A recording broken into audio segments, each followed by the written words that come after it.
இல்ல ஸ்டிக் போட முடியுதான்னு பாருங்க. போட முடியும். அங்கிருந்து போடு. அங்கிருந்து நேரா இருங்க. ஸ்டிக்க போட்டீங்கன்னா விட்டா தெரிச்சிருங்க. கொஞ்சம் இருக்கு.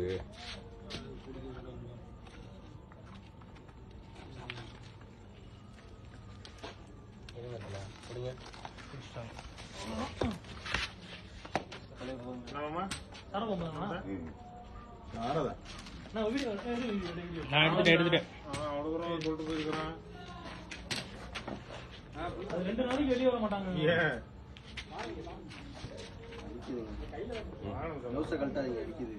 ஸ்ரீராம் வாயா.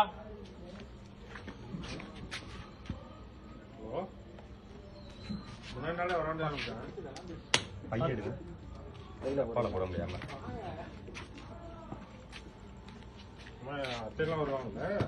பாய்சன் அது பாய்சன் கிடையாது. கடிக்க நல்லா ஜுரம் மாதிரி வரும். ஒருத்தவங்க பொறுத்து ஸ்கின்னை பொறுத்து அவங்க உடம்பு கண்டிஷனை பொறுத்து. யாரையா வரீங்க? இல்லையா